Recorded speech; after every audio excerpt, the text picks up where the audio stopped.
Hey y'all, so I hope that you guys enjoy this clip because, well, not this clip, but this whole vlog because this is another one of my portfolio series. And like, this shoot was like one of the best shoots I have ever done in like a long time. And it was just like, I'm not the one to use like the word vibe or energy or anything like that, but for lack of a better term, because it's on my mind, it was just like everything was so perfect. Like everybody was so friendly, so welcoming. It was just like we was really having a good time. It almost felt as though we were all just kicking it, to be honest, and we just so happened to have a camera and a backdrop and just start shooting.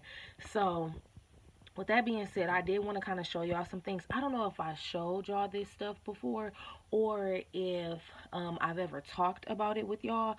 So if I have, feel free to just skip over it. If not, just go ahead and listen. But I want to show y'all like how I get prepared for my shoots, or even how I get ideas, or what I'm looking for when I am in the editing process with my photographer or even editor, because I do hope to hire an editor soon. But anyway, let me get into it. So the first thing is like, you see all these magazines and stuff.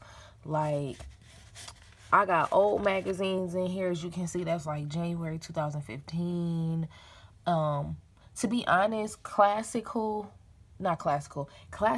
glam will never go out of style. Like, this is old, that is old, this was the bomb, but it's so old. I love her.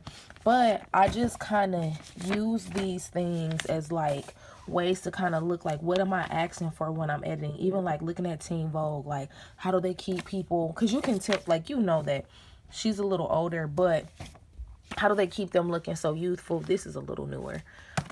This is brand new. I love this whole moment right here.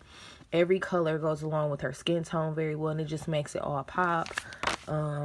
This one is super old, and that one too. But I always like to look, because the way that people edit will never ever change. They may change editors, but they never ever change. When I say that editing won't change that much, I mean that the aesthetics of certain genres of makeup, that style of editing won't change. Like, of course, your editor will evolve and learn to do new things to get an old thing accomplished.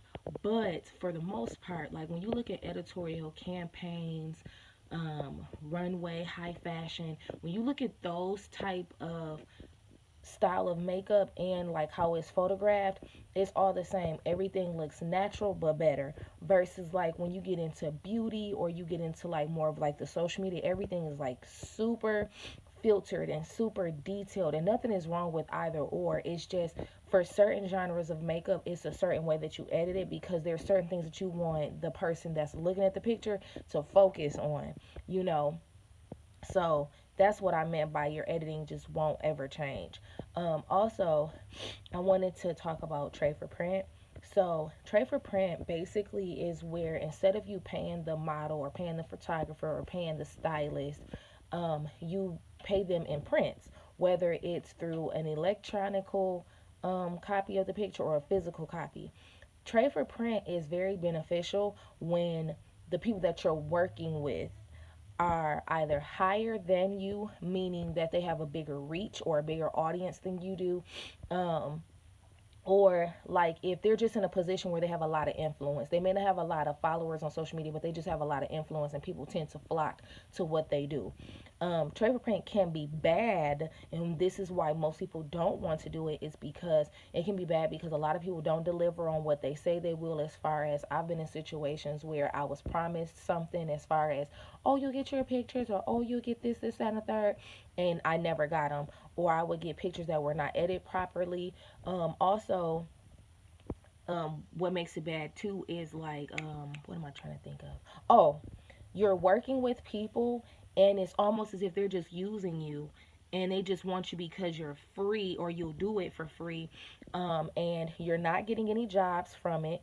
You might get a like or a follow, but that doesn't mean anything. Like, for me, the goal is to every like or follower that I have is beneficial to me in the way of they're hiring me, and it turns into money. Some people have a huge following a lot of likes and everything, but they broke in real life. Like they're not really making any money. And I would rather be paid in private and in my personal life and real life than to have a lot of clout on social media. I don't want that. Like I want it all to match. I do. I want it all to match. Like I know AJ Crimson mentioned before, he was like, at the time I think he had like 60,000 followers, but he was like, all of my followers are actual customers because they're purchasing from me.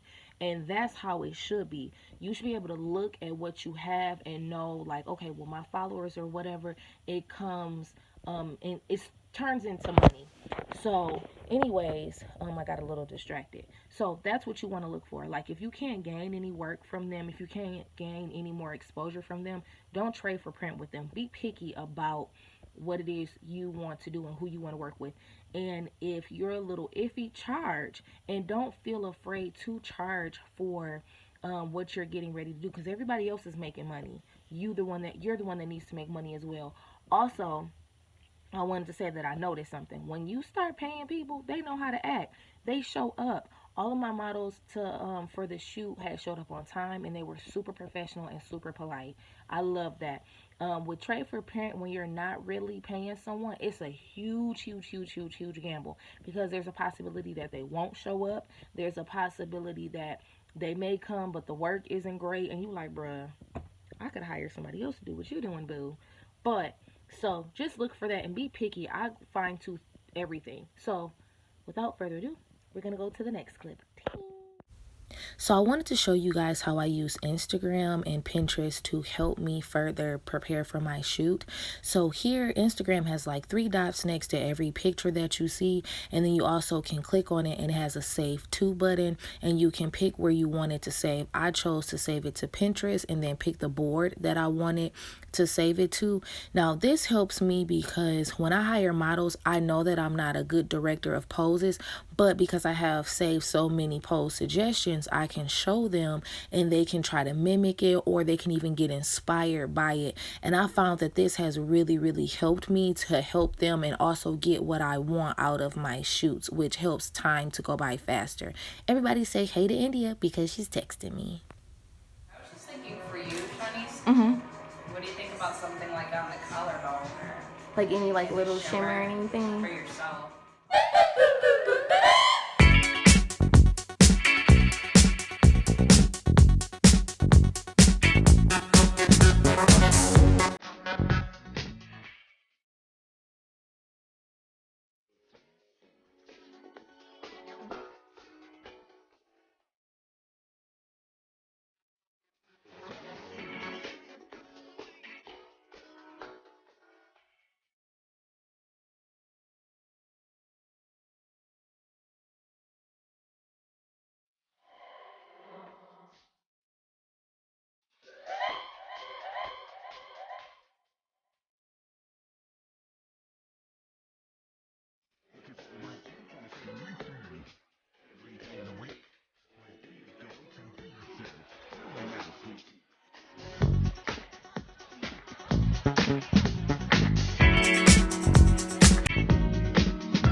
Hope that you guys enjoyed this behind the scenes of me building my portfolio with these amazing models and my amazing team. See you guys next time.